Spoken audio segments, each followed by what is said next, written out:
up, what's up, what's up, what's up? It's your boy Sean Garrett, aka the Pen, Mr. Smash on the radio, shouting out all hip hop. Thank you for all the love over the years.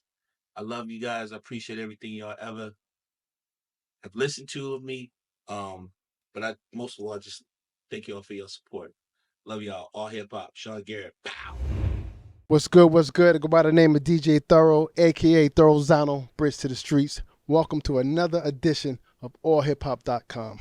I got a legendary gentleman sitting next to me, incredible songwriter, well dressed, by the way, fashion icon. I'm gonna just put it out there. You know what I mean? Fashion icon, very talented. He's responsible for some of the biggest hits ever recorded.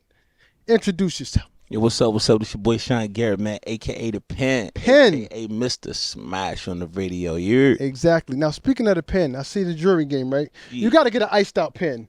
You know what I mean? I got a lot of them. Okay, you got one. You got that. All right, you got that. That was what I was like known for. You know what I'm saying? Okay, all right. I have. You got to keep that. I have these diamond encrusted pens that actually write. Shout out Jacob Jeweler. All right. Jake's first one. Well, you know, I write too. Can I get one? Absolutely. All right. There it is. All right. How can I say no? How can you say no? You know what I mean? You're all hip hop. You can't say no. You can't say I mean, no. you can, but you can't. You know what I mean? Now, most people, man, you know, they look at where you are, and I know you do a lot of talking about where you are now, right? But what I like to focus on to start with, I like to focus on what I call the practices. Most people, they just talk about the highlight reel in the game. I like to talk about the practice. You know what I mean? I'm always in the gym. Exactly. I'm always in the gym. I like that. And what I mean by that is, how did you even get started into music? Like, let's even go back further than that. What was being played in your household as a youngster? Like, that's what shaped us, whether we know it or not. Man, my mom used to play a lot of great R&B monsters, like, man, all the way back to like the OJs, Patti LaBelle, Minnie Riperton, the Commodores, Bobby Blue Bland, B.B. King, Michael Jackson, of course, the Jacksons, you know what I'm saying? Just so many, you know, just so many authentic, amazing artists, right? Gloria Estefan. My mom played the Beatles. Wow. You know, she's just very well-rounded musical person who enjoyed listening to music. Right. And Isaac Hayes, man. Soul. Yeah, man, a lot of soul. A lot of soul. Right. Now, all of those records you speak of and all those artists, I remember my mom cleaning up the house. We used to call it, we clean up the house to those type of records. That's right. Like that's Sunday, right. my mom would clean up the house to Al Green, Isley Brothers, Confunction, yes. Rick James. You know what I mean? Man. And I'll speak for myself as a DJ. I didn't know it, but that was starting me. That's how I learned music, through my mom. Tutelage. You know what I mean? Mm-hmm. Shalimar. You know yes, what I mean? Otis Redding. Yes. You know what I mean? Like, and the Barge. The Barge. I knew it was the reason you were sitting here, man. You know what I mean? Yes, and those records and those artists, they shaped me. They shaped us. You know, especially as a culture. You know, black people. Like we invented every genre of music. Whether a lot of us don't know that, but we from country. Rock and roll, especially rock and roll. Yeah. Rock and roll. Yeah. You know what I mean? Calypso, dancehall. Yeah. You name it. People Afro of color, Afrobeats, you name it. People of color invented every genre of music. You know, whether we're dominating it now or not, we invented it. You know what I mean? So that was definitely a big part of who we are as a people. You know, and it goes back to Africa, the drums. Exactly, the rhythm. The rhythm. Yeah, you know, a lot of people don't know, man. I write a lot of songs on drums. Okay. You know what I'm saying? So it's just like, that's the reason why I'm able to, you know, when you got certain records that's really, really heavy from a percussion perspective, you know, I always like to choose tracks that people don't necessarily or wouldn't necessarily hear those type of songs on tracks like that. That's why some of my favorite producers to collaborate with are like Bangladesh, Swizz Beatz, Timberland, man, very rhythmic driven artists. Right. or producers. Right. Now, and now I was gonna say too. I want to commend you on your taste in writing and production, because I guess it all stems from your upbringing. Yes. You know, the variety of music that you know about. Yes. A lot of people only create what they know about. That's right. That's so right. if they wasn't exposed to different genres of music, they don't have a range. You have a range. Thank you. You know what I mean? So, is there anybody that you feel like you can't write for? I'll ask you that. Nah, Is it a challenge for females or is it a challenge for males? Which one is, I guess, more difficult for you, if at all? I definitely don't feel like, I feel like I've proven the point that I definitely can write for females.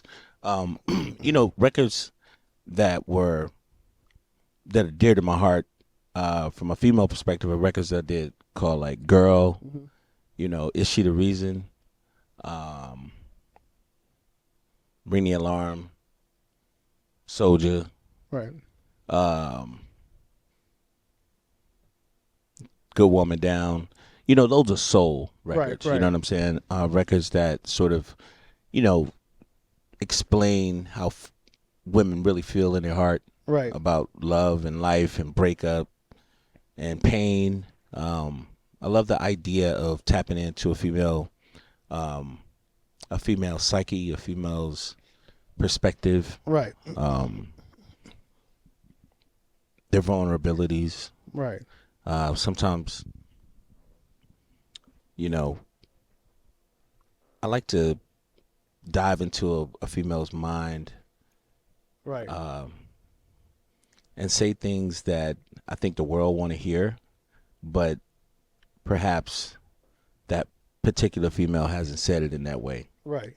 That's an interesting perspective, because I can see you really take your time with your craft. Like a lot of people don't care about the craft, Yeah. you know, the actual process of music making, Yeah. and becoming one with the artist. And I noticed that when you write a song, you write it, but you write it as if it's them. So it doesn't even sound like, it sounds like the artist. Yeah. It's like you wrote it, but it doesn't sound like, it sounds like they wrote it. Yeah. If that makes sense. Yeah. Like you become one with the artist. And I'm gonna give you an example. There's a guy, you all know this record, right? You ever heard of Rob Temperton? Rob Temperton. Yeah. One Okay. of the greatest ever. Ever. Yeah. For those that don't know, he wrote arguably the biggest record ever, Thriller, Yes. for Michael Jackson. Billie Jean. Billie Jean, Off the Wall, Rock. I Want to Rock with You. But also, people don't know he was a white man. He's white man, And middle-aged white man. He actually was in a group, and he wrote Always and Forever. Always and Forever, right? Incredible. This guy, I like this guy. You know, when I get somebody up here that knows music and care about the craft, that's my thing. Yeah. Because a lot of artists, they're into this music, they have no history of it, no recollection of where it came from, That's right. how it came to be, Yeah. and a lot of them don't care. You know, they're not in it for the art of it. You know, they're in it to make money. Like Yeah. I can look at you and tell you obviously were doing music not to make money, but you were doing music because you care about music. It makes you happy. It gives you some type of therapeutic joy, and it comes out in your music. It makes me, you know, it really, it's inspiring. You know, I like the challenge of like trying to, like every day I'm in the gym, you know, I'm always trying to do better than I've done before, or be inspired by someone else too. Right, You know, right. I think, you know, I'm truly inspired by a lot of the artists that's out today too. Like, Right.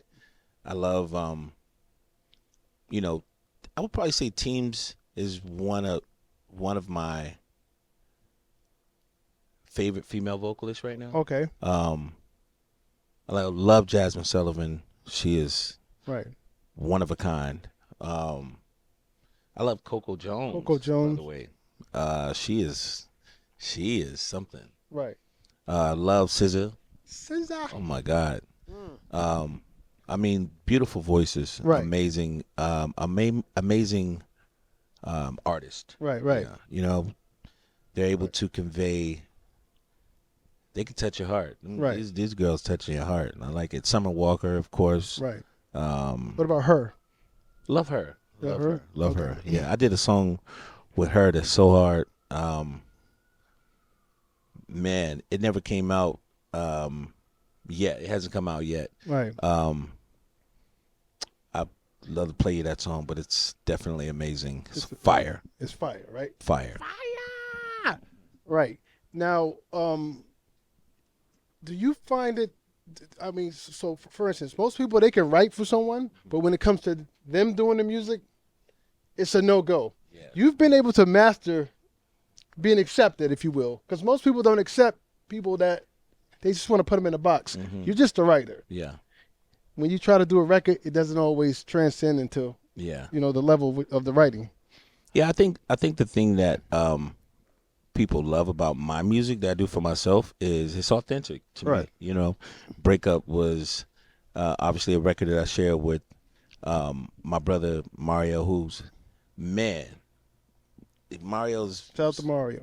I mean, shout out to Mario. He probably has one of the greatest voices. Right. He's dope. Greatest voices in the world. He's definitely dope. You know, and speaking of dope, you have a new single. Yeah. With Jacquees. It's called Baddy. Now, I'm gonna step out on a limb. Did you go to Houston, Texas, and you saw the slabs? And, yeah, I seen. And Slim Thug passed by. He was like, you know what? Hey man, shout out to the big Slim Thug. Shout out to Slim Thug, man. You know what I'm saying? It's impossible for you to tell me that wasn't a Houston influence. No, that was definitely. I had came back from. I actually was in Dallas and went to Houston. Okay. But when I came back, I wrote Baddy. You wrote Baddy, right? It made you write it. Yeah, man. And you soaked up the game. And shout out to my brother Keys, man, who produced that record with me and my brother Dose. Shout out Big Dose. Okay. Yeah, you notice we slid the tipping on fofos. Tipping on fofos. You know what I'm saying? Yeah, I mean. And that I'm glad that people really like the record. I've been getting amazing feedback from it. Right. The video's coming in January. Okay, I was about to ask you that. Yeah, so the video is incredible. We shot a movie. Okay. Shout out to my boy Young Chang. Okay. Out of Miami. Right. Had a amazing time working with them, his whole crew. Right. Actually his partner is from, I don't know if he's from Brooklyn or Queens, but I know he's definitely a New Yorker. Right. Okay. But I had an amazing time working with them. Video's crazy. Shout out to my brother Jacquees, who came crazy on the record. You feel me? Very talented. Very talented. Indeed. So yeah, man, Baddy is it's my first single off the new album. Yeah, you know what I'm saying? And what's the album called, so do you know? My team don't want me to tell the name of the album yet because it's definitely an album that's a very vulnerable album for me, but it's done in a way that only I do music. You know what I'm saying, for me. So you asked the question of like, do you feel like people have accepted my artistry, my music for me? I mean, because I thank you for no, that's the observation, because I've noticed a lot of people can write for people. Like I literally noticed it, but when it comes time for them, people don't want to hear it. Yeah. Not I'm gonna say they want to hear it. It's not as successful as their writing career. Yeah. You know what I mean? Yeah, I didn't have a to be very, very honest, I never really got a chance to have a fair shot at it, because it was just, I mean, when you got records like biggest records in the world, I mean, all of those other songs were just bigger than life. You know what I'm saying? Right. So, I really take it as a compliment, and that's at the same time, I always look at it as I got work to do.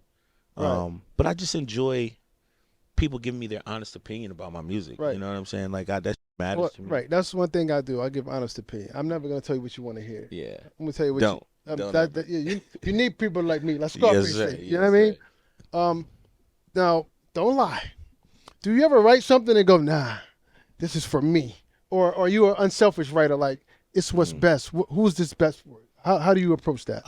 Sometimes I've felt that, like, that's a great question.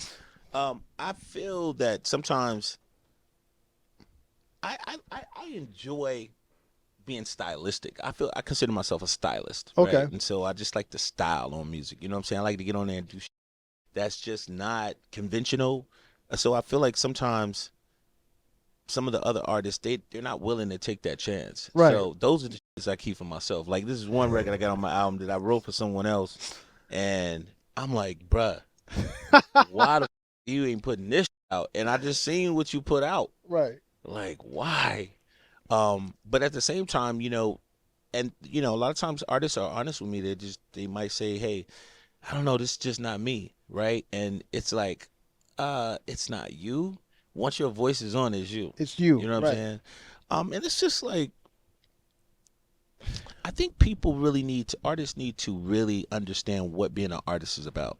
Right. And being an artist is like just articulating a song in your own way. There's been great artists that's covered other songs, that's done probably a better job on that song than the original. Right. Okay. You know what I'm saying? Right. So it's just like, if you understand that part, then you'll understand, for all of the younger people that are artists that are watching this, keep in mind that you're always going to need a hit song to continue the journey. The journey, right. Right? So it don't matter where you get the song from. Right. Just perform that to the best of your ability and tear that up. Right. Now, this is something people may not consider.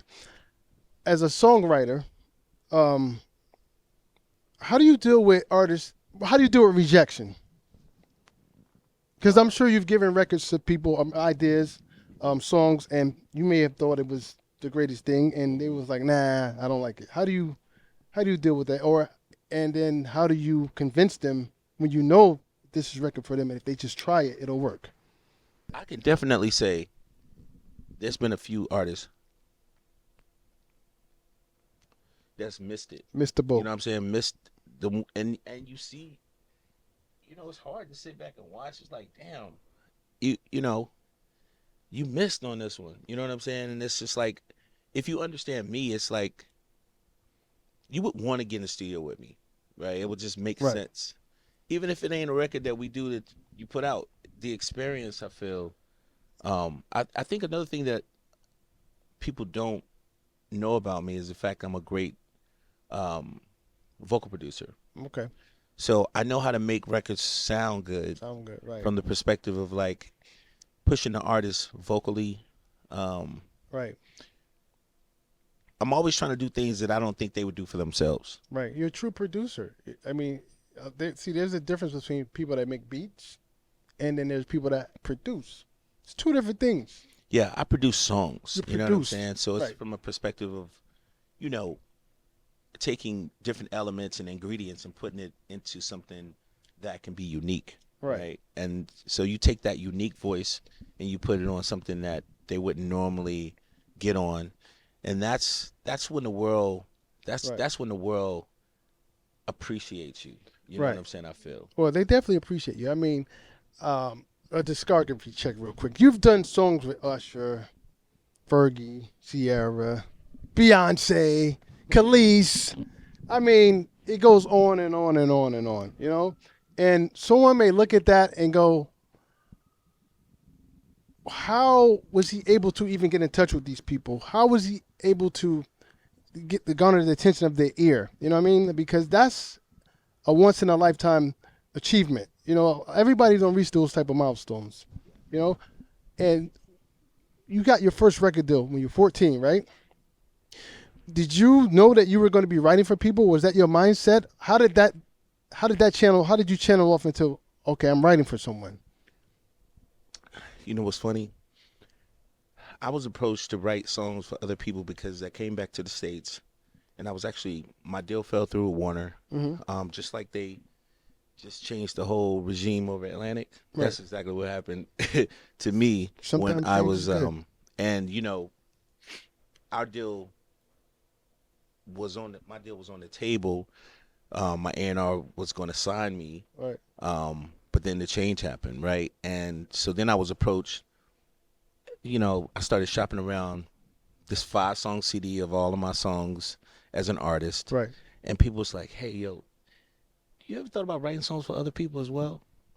It was one individual or a collective of people? It was a collective. Okay. Right? And it was almost like they were asking me to do that, and I just was hell-bent on not doing it. I was like, hell nah. Right, right. I don't write songs for other people. I write songs for myself. Right. So, but little did I know, and that's the whole point about life, you know what I'm saying? You learn, you grow, and right.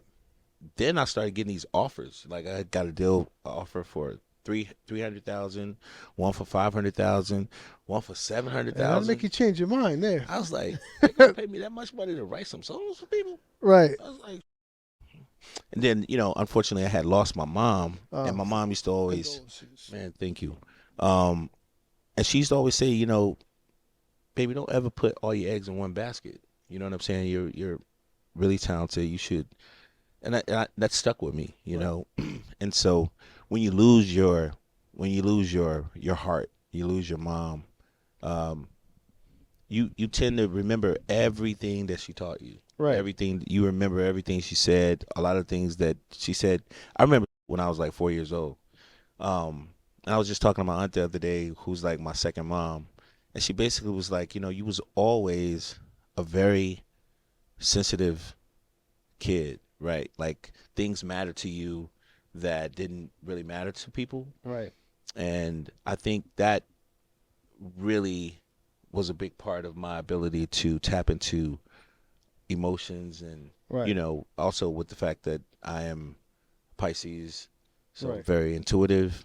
And I generally take people seriously. You know what I'm saying? I've always been like a serious person. So tapping into people's emotions and their true feelings Right. is something that I feel like I didn't know I had that gift, but Right. obviously at this point I realize it now. Right. Okay. Now, you penned what some would say Usher's biggest record, Right. which is Yeah. Yeah. Right. Now, what I'm curious to know about, because I know that obviously there's a process to writing. Did you hear the beat to Yeah first, and then you were able to write Yeah, or you already had it written for him? Like, how did that play out? Yeah, that particular song. Because Petey Pablo, if I'm not mistaken, had that beat first. Yes, A lot of yes. people don't know that. Yes. Petey Pablo had that beat first. So. That's exactly right. Yeah. And so that, did you? I didn't know that. Well, yes, I originally wrote that song and demoed it and did, the Lil Jon screaming parts and all that shit. It was just like they thought I was really crazy. It was like, you have to be crazy to be.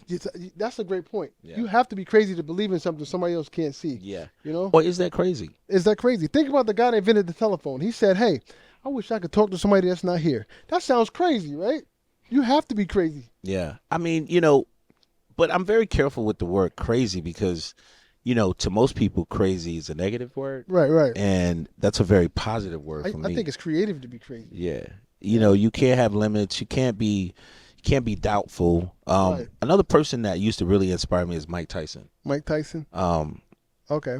I sort of fight like that in music, like he fought in the ring. Right. Okay. So I always found him to have such a courageous, like, you look at Mike when he was 20, you could already see in his face that he had already won the fight. Right. His energy spoke that, right? Yeah. And he was just trying to take his head off.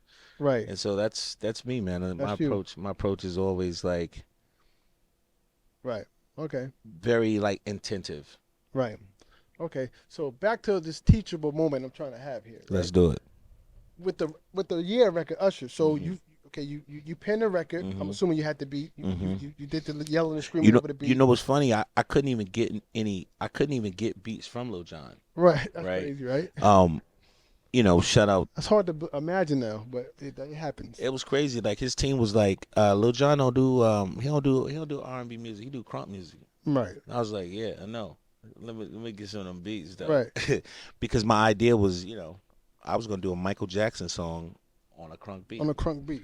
And I always find, little unique ways of creating that differentiates me as a creative. Right. Also, that process was a very like intense process because it was, the song was done quickly, but the process of getting Usher to cut the record, Right. That's the part. selling the record to him, selling the record to his team, selling the record to, and at the same time, shout out L.A. Reid, who actually gave me the opportunity to actually work with Usher and cut the record. Right. It was such a process, man. I knew that if I could get him to cut that record, Right. then Right. So what did you literally have to say to him for him in order to him to even attempt to cut the record, being that he didn't see the vision, according to what you're saying, right? He didn't see the vision. well, yeah, I think because shout out Jermaine Dupri. I mean, when artists have like a relationship with a sound and Right. people that help them get there, it's hard to break that, Yeah, right? I get it. I get it. It's like if it ain't broke, don't fix it. Yeah, That's kind of the motto. And I get everything it. was sort of set up already. Like I think "Burn" was supposed to be the first single off the album, Confessions. That was dope too. Yeah, it was very, That very was dope. dope. But in my mind, I was just like, I don't think that song is better than "You Got It Bad." And "You Got It Bad" to me was one of my favorite songs. Right. Right. I often say that if I wouldn't have, I would put pressure on myself to feel as if I didn't do a song as good as "You Got It Bad," I wasn't ready. Right. Okay. So I would put that pressure on myself to push the envelope, to be able to not do what that was, but do something that was just as good. Right. So thank you, Jermaine, for putting that pressure on the boy. You know. So it was Jermaine coaching him, saying, "Hey, just give it a try." Like, I don't think because at the time it's like that's JD, Right. Usher's JD's baby. You know what I'm saying? Right. It's basically like his artist. So it's just like I don't think Jermaine, as much as he may admire me at this point, right. I don't think he was like we was on the field, so it was competition. It's competition. You know what I'm Oh. saying? And he didn't know me, like Right, know what I'm saying? okay. So he definitely was like, "Who the fuck? Like what the fuck? Right. Hell nah." And so it's like at the end of the day, Right. the song got leaked. Shout out Lil Jon. You know what I'm saying? And it was incredible. It was leaked on December 23rd, 2003, and we came back off of Right. Christmas vacation, and the song was Right.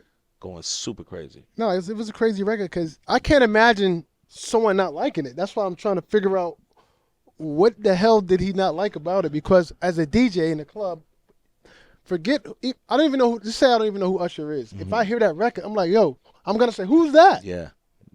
It's dope. So I can't imagine him not liking it. Or what didn't he like? Or that's the issue. I'm struggling trying to understand what he didn't get about. I mean, and from a logical perspective, that's logical, right? But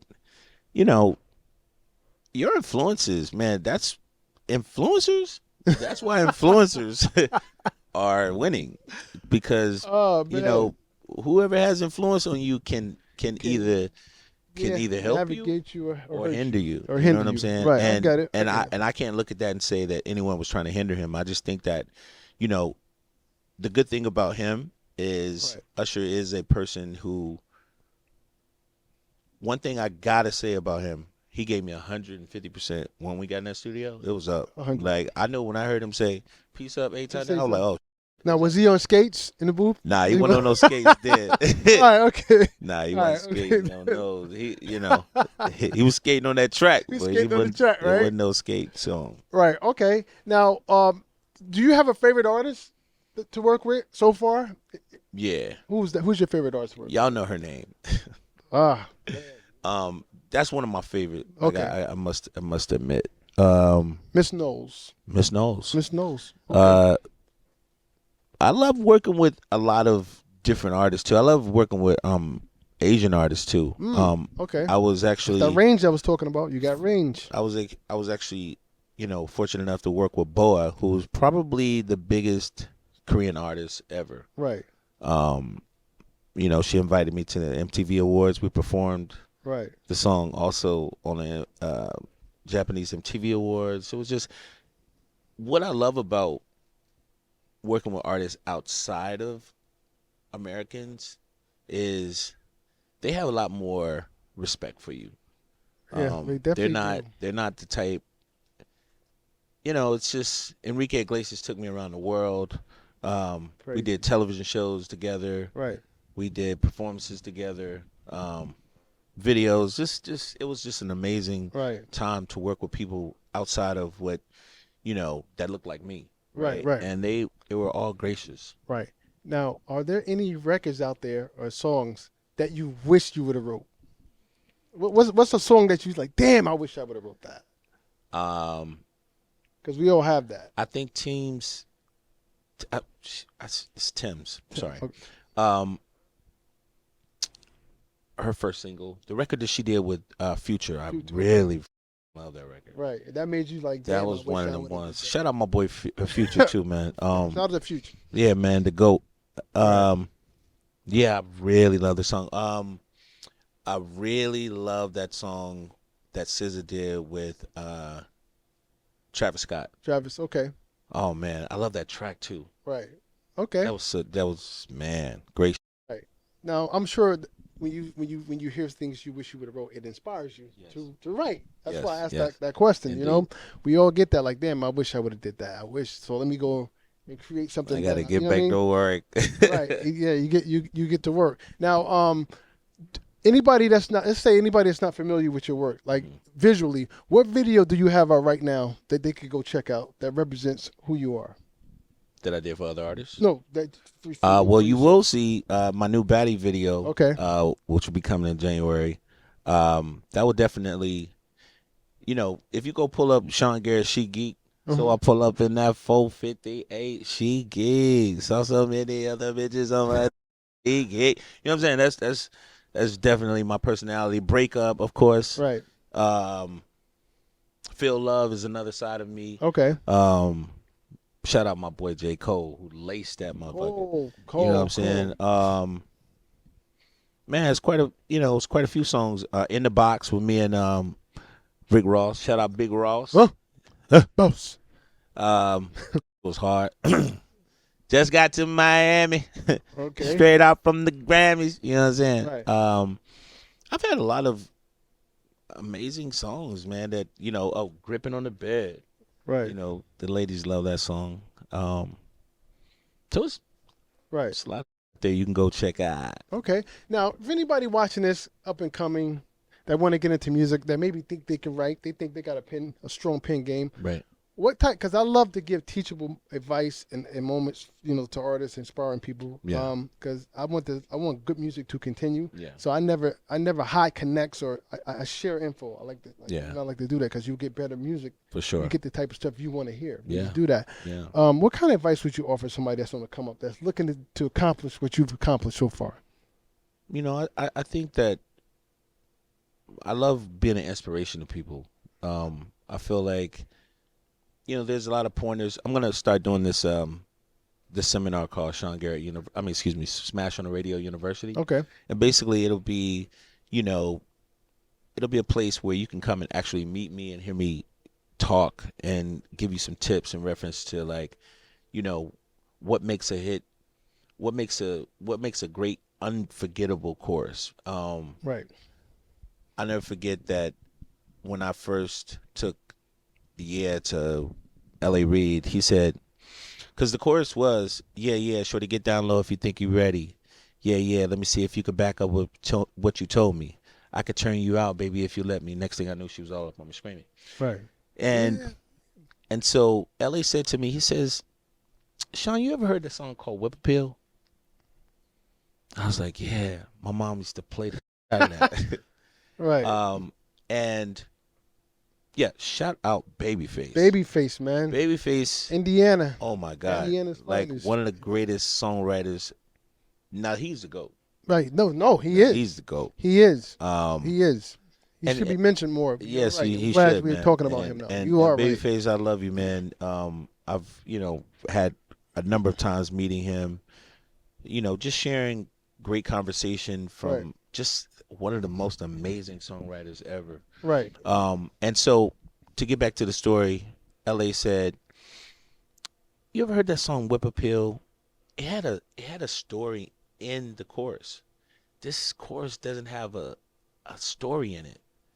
Now you know what he's asking me to do. He's actually asking me to give him the story without verses. Right.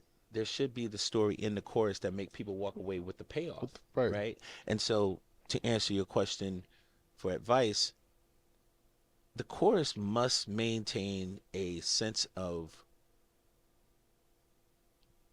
standing alone. You should be able to hear a chorus and know the song. Know the song. So right. I ended up changing it from that to, yeah, shorty got down low and said, come and get me. I got so caught up, I forgot she told me. Her and my girl used to be the best of homies. But next thing I knew, she was all up on me screaming. Yeah. You know what I'm saying? So basically, it's, Okay. it's, the story is he ended up hitting his girlfriend's girlfriend. You know what I'm saying? It was one of those nights. It's one of those nights, right? You heard Oh, me? what a night! It's one of those nights. It was one of those Right. nights. You know, I like to play. I want to play a hypothetical game. Okay. It's gonna tell me a lot about where you are musically. Okay. All right. So, I say, Sean, I just produced this record, right? Okay. You can put any artist on this record. It's hypothetical, so the artist could be dead or alive, from any era and any genre of music, right? Okay. Who are you gonna do that song with? Any era, any genre of music, and they could be dead or alive. For hypotheticalness, who would you do a song with?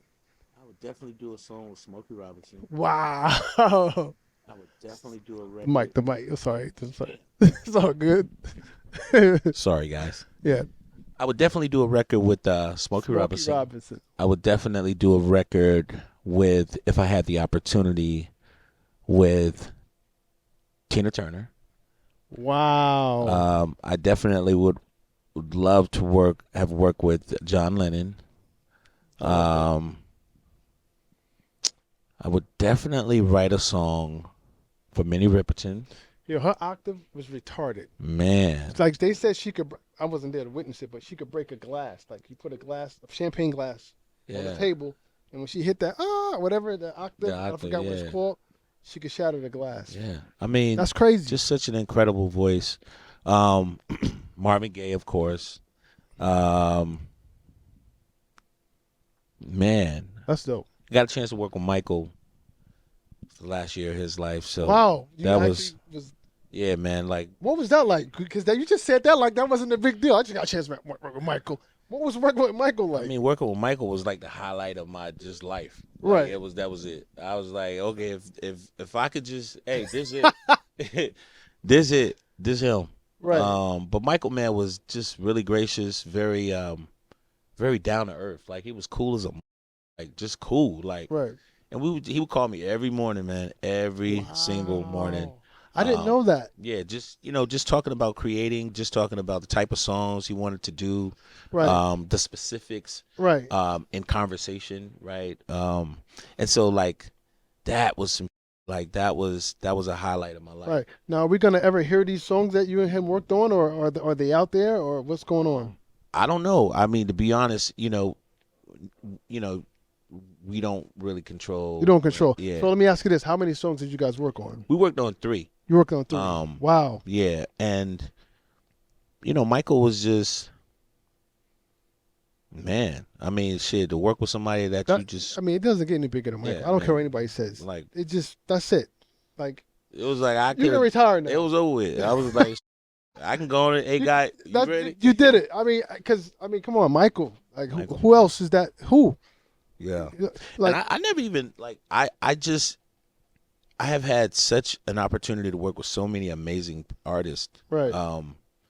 When people, it's some people I be wanting to help, because I sometimes it's like I don't even need to do a song with. I just need to talk to them. Talk to them, right? Because I don't think that they're understanding like what they're missing, right? And it's just like, a lot of other things matter too, right? It's like who you come up under, there's a lot of different elements that matter. You know what I'm saying, about your success in this game when it comes down to your music and your songs and the type of songs that people are going to respond to. You can't do mediocre records when you come in on a platform that's up there already. Right? There's a certain expectation that you already have, like that you were blessed enough just to have gotten just by chance. Right? And so it's like you can't fumble that ball. And a lot of times people fumble opportunities, right? It's like there's been a number of times that I could have walked out and I could have like caught an attitude and been pissed off about a person's disposition, but that shit I never allowed any of those. I think a lot of times people talk themselves out of the money. Right? You know what I'm saying? Block their blessings. With these, like, you know, a lot of people talk about, well, I'm from the hood, I came from nothing. Just like we all did. You know what I'm saying? We all. This is basically like first. Most of us are like first.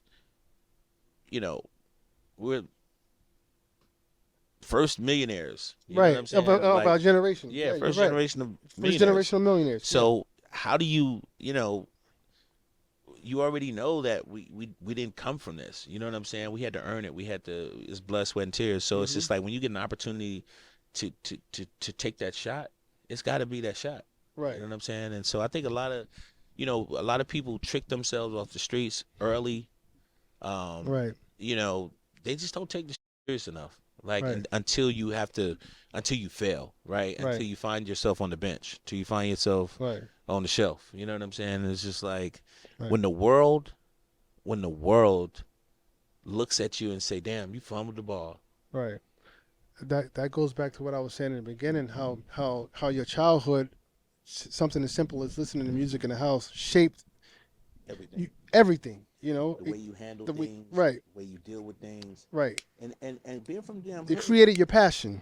Yeah, man. And being from the hood is no excuse. Like they be killing me with that shit. Like I ain't have, man. You know what I'm saying? I ain't know. It's like that's a record. No excuse. Oh, I just wrote a song for him. Let's get it. You know what? I had this damn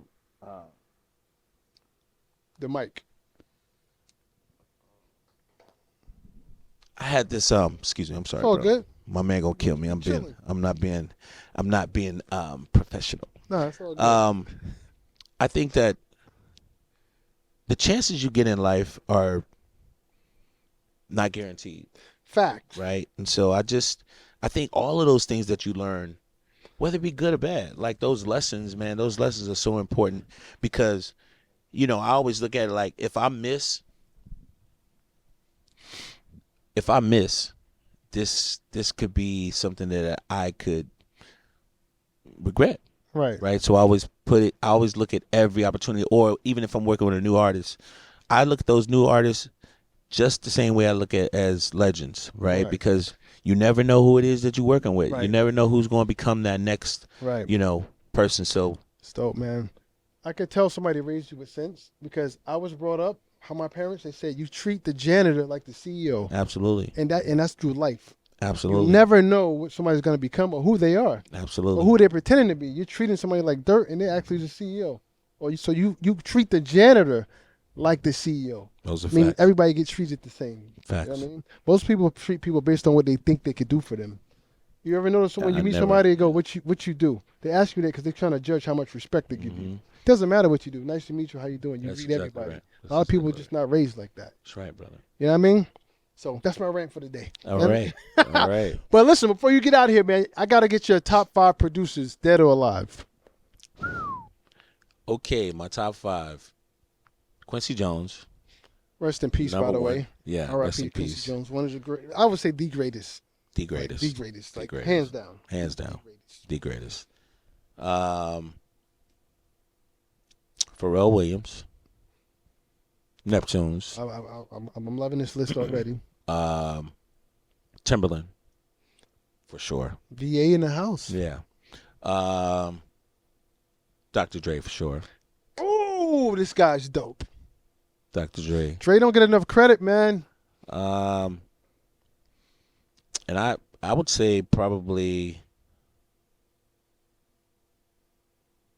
Teddy Riley. Teddy Riley. Okay. I love that list. I'm not mad at that list. Okay. I'm definitely not mad at that list. Okay. You can't miss with that. So before we get out of here, man, if people want to follow you, get in contact with you, how can they do that? Hey man, follow the boy, man. Sean Garrett, the pen man, on all platforms. Just want to say thank you so much. Yeah, thank you for coming through, man. I appreciate you. Thank you all for having me. I appreciate, all the love I've gotten over the years from New York City, from around the world, from the hip hop community, all hip hop. Thank you all for always showing me love, man. And I'm very blessed to still be here. Right. Going crazy. You heard me, the new single Baddy, Sean Garrett featuring Jacquees. Yeah, I understand. Exactly. Now, before we go, anything else you want to speak on or chop it up about that we didn't touch on? Hey, man, just to all the you know, new songwriter producers. I meet a lot of you guys out in the streets all the time. Just stay encouraged. Right. Stay encouraged. Right. If I can add to that, I'll tell them keep working until it works. That's right. Because you never know, you know, and not to sound cliche-ish, but man, that it'd be that one day that you felt like this ain't working, Right. that it starts to work. Right. So consistency, man. Yeah, consistency. All right, so that's what it is, man. I go by the name of DJ Thorough. Let them know the name. My name is Sean Garrett the Pen, a.k.a. that Black. Exactly. Yeah. And like always, when you see us, one knee us. That means get on one knee and kiss the ring, pay respects. We out. Ooh, I got bars, baby. Yes, sir. Yes, Come on, sir. write something for me. Let's get